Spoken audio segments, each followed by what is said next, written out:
Hi everyone, it's Alex, and I'm already so sorry for how long this video is going to be. Before I even start my September wrap-up, there is one book I want to talk about that I read at the end of August that I keep thinking about, and that is The Road by Cormac McCarthy. This is a post-apocalyptic story that follows a father and son trying to survive in a world where now human beings pose as the greatest threat. Interactions with other people is really limited, and even when that happens, it doesn't really give full context or scope for how the apocalypse happened. However, what does become clear is that McCarthy always does give opportunities to introduce the idea of choosing life over death in a world where it seems pretty pointless to try to survive anyway. In terms of the writing, I thought it was fine. There are some sort of inflated passages that felt really over descriptive that didn't seem to match the kind of language that the characters were using. But then without these passages being so descriptive, I feel like people would have criticized McCarthy's writing for making it too straightforward, even though it does give the characters a very distinctive quality to their sense of voice. Although in my opinion, especially from the father, I think his use of language was really strategic on behalf of making his son feel more protected in a world where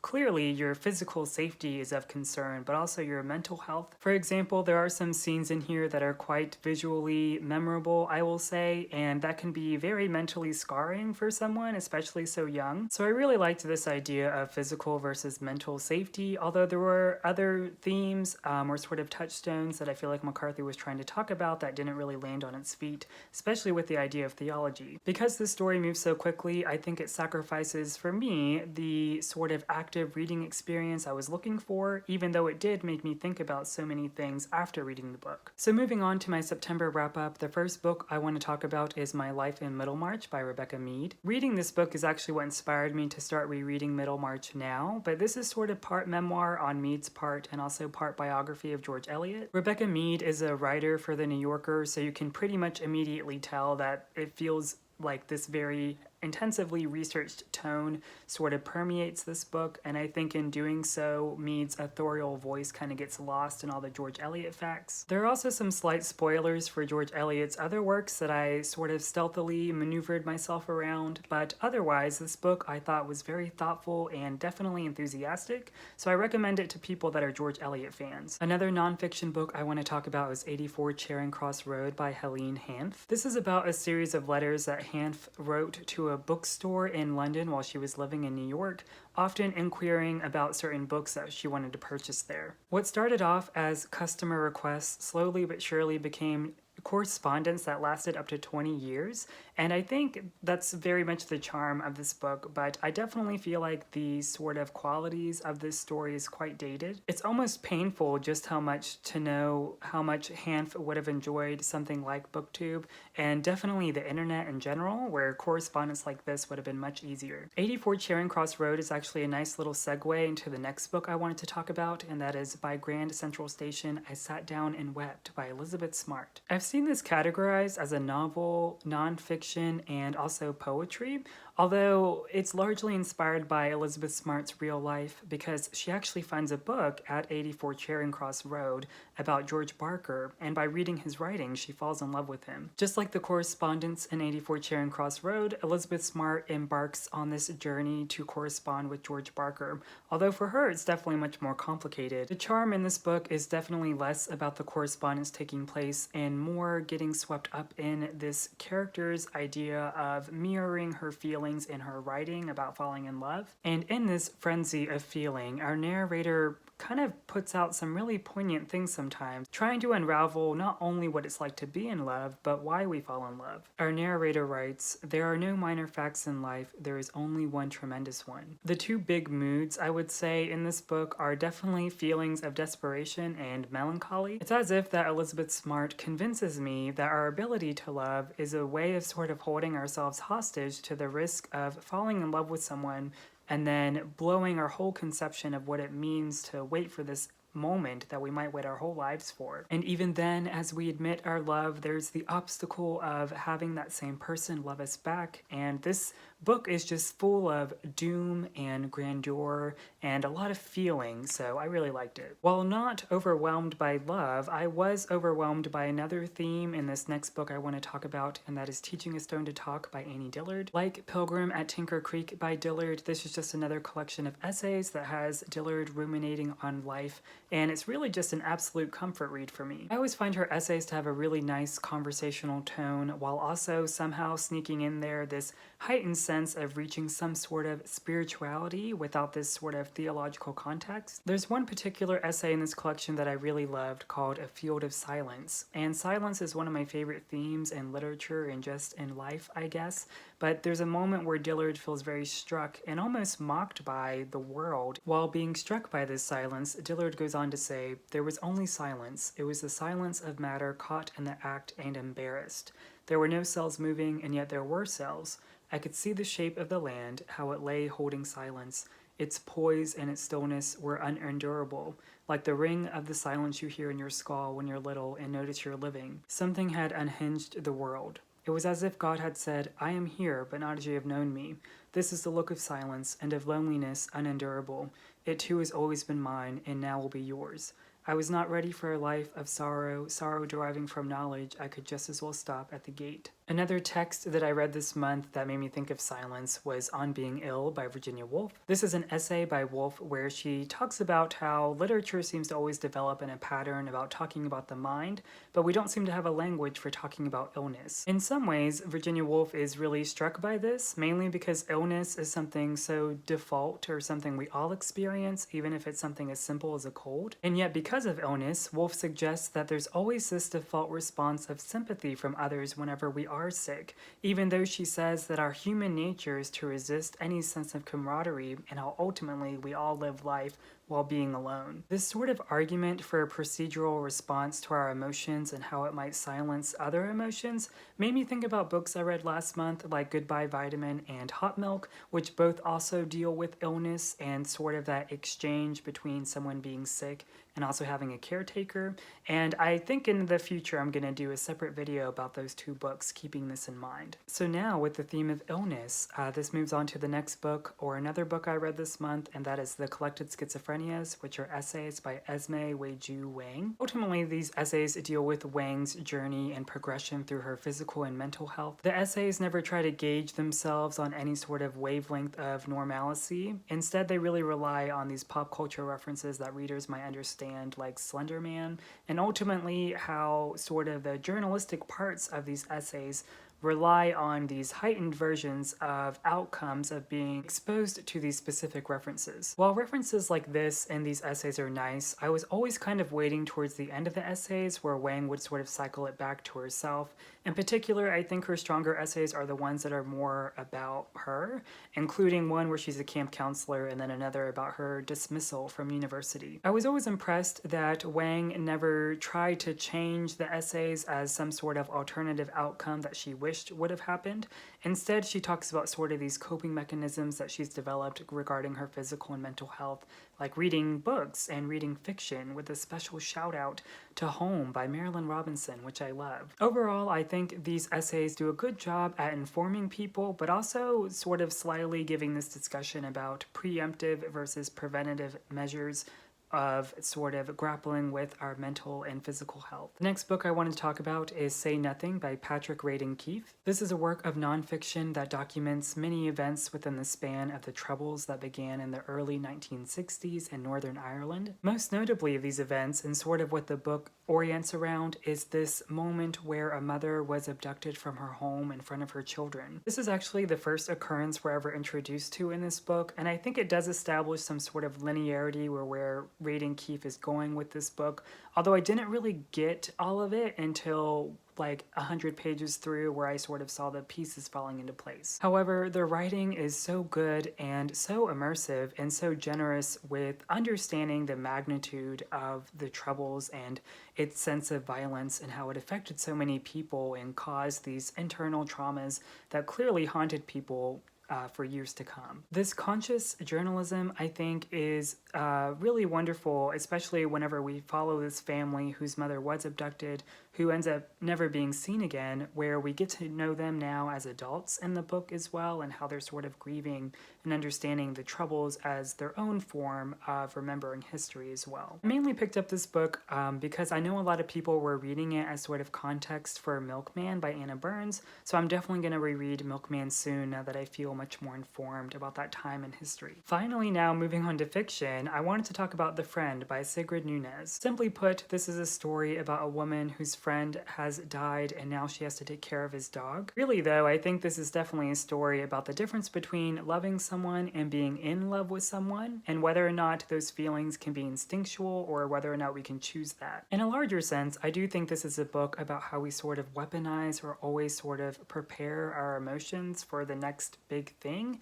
and our narrator cycles us back to her own students because she's a college professor, and how often she finds that her students are always never getting to the point, and that they always have this distinction between reading versus writing. I think all of this is to say it's a nice call to action to really remind ourselves that we can entertain with how we're just all sort of meandering and not really sure what we're doing, and how we need to give ourselves more credit as human beings that we endure so much in life. I found this book to be absolutely surprisingly clever and refreshing, and I really liked it. And sometimes all it takes is living as innocently or as straightforwardly as dogs do. The next book I wanted to talk about was Rules for Visiting by Jessica Frances Kane. This is another novel about friendship, and it follows a woman named May who works at a local university as some sort of landscaper, and she's really into horticulture, and she also lives with her father currently. And in this time in her life that causes a lot of reflection, May sort of realizes that when she's granted some sort of sabbatical from work,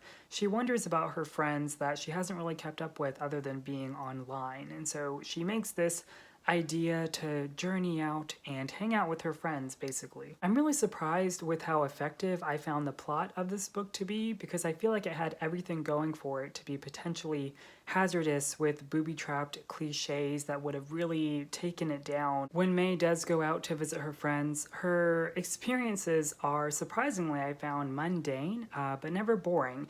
And I feel like her friends were never introduced as this sort of scheme to be antagonistic or really lesson-learning. Instead, May finds that her friends are really just meandering through life like she is. As I was reading this book, I realized that I find May to be this sort of version of Faye from Outline by Rachel Cusk, which is another book I really love.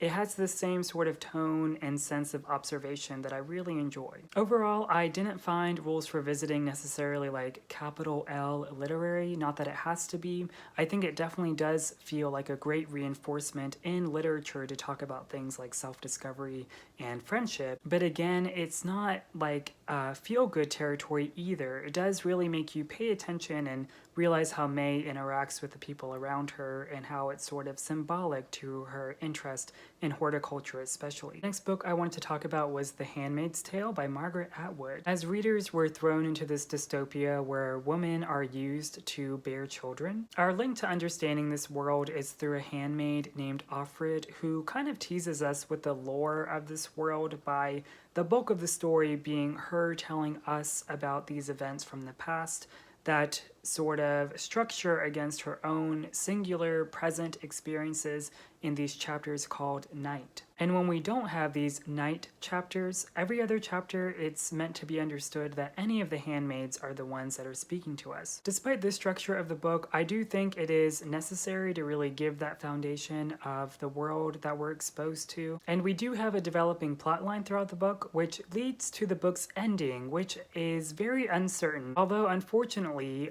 beyond the ending, that is probably the only thing I liked about this book. I did find the writing to be really stiff, and ultimately I just feel like Margaret Atwood never trusted me as a reader to really understand what was going on. I always felt like she was holding my hand throughout the book. I just didn't feel like there was a lack of subtlety with the book's themes, which they weren't like banging me over the head, but I feel like the whole time reading the book, I was like, okay, I get it. Sprinkle in some forced lines and, to me, some pretty predictable plot points, and I'm left with a book that I feel like didn't really amount to much, and I'm not sure why people love this book so much or thinks that Margaret Atwood is a very good writer. I'm sure I need to read other Margaret Atwood, but this one's just beyond me. After reading The Handmaid's Tale, I figured maybe I'm just one of those readers that can't really dive into dystopian literature, then I realized I was completely wrong whenever I read The Memory Police by Yoko Ogawa, which I really liked. This is a story about a woman who is a novelist, and we are again introduced to some sort of dystopian world that we don't quite understand how everything works,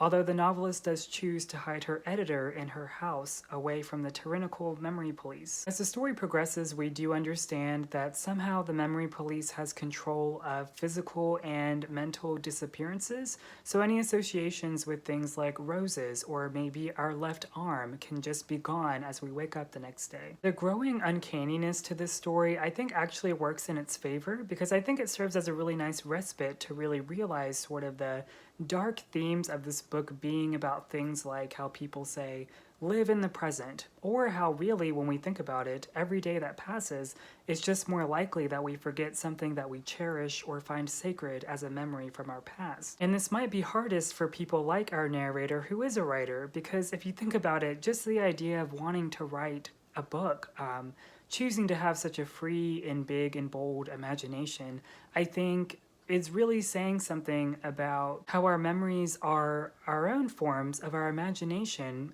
even though it's something we experience. Just that feeling of trying to remember something feels a lot like maybe something you might put in a novel that you didn't know was inspired from something you experienced before. And I think the implementation of something like the memory police in this book does a really good job at still giving the book some sort of track and really using that fear that characters feel as really important and something to take seriously. So yeah, I found this book completely wonderful, and I think it really says something about the difference between cherishing and dwelling on memory. The next book I wanted to talk about was Bottle Grove by Daniel Handler, which follows some characters amidst the tech revolution in San Francisco. And if you know Daniel Handler, you might also know him by his pen name, which is Lemony Snicket, who is responsible for writing the best children's series in the world. I love A Series of Unfortunate Events because it taught me growing up that you can be just as clever as the adults around you while still acknowledging and not being invincible to the grimness of the world. Unfortunately, in Bottle Grove, we don't follow 3 orphan children that have had terrible things happen to them. Instead, we follow these adult characters that are terrible and have sad lives, but they're not interesting. It's so strange to me because these adult characters reminded me so much of the adult characters in A Series of Unfortunate Events, except the bitterness and like all that stuff isn't cute anymore. I liked the beginning of this book because it had that very similar witty banter that I found in A Series of Unfortunate Events, but here it just starts to get annoying. And I can say with full confidence that Daniel Handler cannot write romance at all. So I think his saving grace with writing children's books is that he realized he could escape writing about romance. So I can safely say I'm definitely not going to read another adult fiction book by Daniel Handler. Sadly, another book that I didn't really enjoy was The Liar by Ayelet Gundar-Goshen. This story follows 17-year-old Nofar as she's caught in this scandal between herself and a reality TV star. Meanwhile, we have the side character about a woman named Raymond who adopts the personality of her deceased best friend. And beyond just those two sort of wild plot lines, all based around the concept of a particular lie, there are other characters in here that surface and have very unique attributes, which I feel like were always forced and never completely genuine or really implementing anything unique to the story overall. I'm not sure when it'll be posted, but I actually have a review of this coming up on Open Letters Review, which some of you might be familiar with as Steve Donahue helps manage that. He actually sent me this as a review copy among some other books like Bottle Grove that he thought I would like. So yeah, keep an eye out for that review. Speaking of which, another review copy I have that eventually will go up on Open Letters is Salt Slow by Julia Armfield. Between The Liar, Bottle Grove, and this book, I was much more receptive to it. And I think ultimately with these short stories in here, I think they are a great distinction between magical realism in characters and characters functioning around magical realism. To give you some ideas, there are a couple of stories in here that I liked, and one is about this girl whose stepsister is a wolf. Another story is about a girl that likes to go on dates with guys and then collect their fingers. The stories just get wilder from here, but I like that Armfield never gets too carried away with sort of the lore of her stories. They all feel really harmonious with each other actually as a collection. Although, like I said, just keep an eye out on Open Letters review, and I should have a written review up there of this book sometime soon. Another book I read this month was Crossing to Safety by Wallace Stegner, and this follows the perspective of a man named Larry as he and his wife develop a really strong friendship with this other couple. All of this is being told from some very selective memories on Larry's behalf while thinking about his friendship overall with this couple and between him and his wife, and there's this delicate restraint of doing so. There's this one part where Larry talks about a shipwreck that occurred, and then he chooses to literally tell us that he's going to skip telling us about that part because we would know that they survived because we know there are more pages left in the book. I actually really liked moments like this because I think it really showed that Larry, being so selective with his memories amidst this relationship with his friends, I think with friendship, I think that's what we do subconsciously, how we remember these very specific moments that we don't try to talk about for the sake of drama, but neither about a sense of withholding from feeling too embarrassed to share with others. I think pointing out the era in which the story takes place is really important because it talks about really everyone, Larry and his friends, bouncing back from the Depression era, and so there's a lot to say about Larry, who works so hard as an academic, trying to move forward and gain responsibility in his own professional life, while meanwhile this is so against or in large contrast to his friends because they're much more resourceful and one might say privileged. I really liked this book. It's completely in my wheelhouse. The writing was so good, and I really just love this sort of large span of the years and talking about friendship. Moving on to poetry, I wanted to talk about Red Dock by Anne Carson, which is a sequel to her autobiography of Red. This poem has us follow Charing again as he encounters Hercules again years later, while it seems like Hercules is definitely going through some form of PTSD. We also nicely get more scope for Hercules and Charing's relationship, as it's definitely less intimate because we have new characters being introduced to us in Red Dock. While Autobiography of Red was a novel told in verse, we have definitely another sense of departure as Red Dock is now more in favor of these much more smaller, tightly blocked pieces of text. Red Dock definitely reads more like poetry, and I don't think these different innovations are on Carson's part to feel like she has to sever herself from Autobiography of Red to stand out more. I do think it's really this literal physical separation or difference in showing that Charing and Hercules are maturing as people. In fact, in this work, Charing is known as G and Hercules is known as Sad, and then they even talk to each other about their past selves. Whatever happened to your autobiography, says Sad. You were always fiddling with it in the old days. I gave it up, says G. Nothing was happening in my life.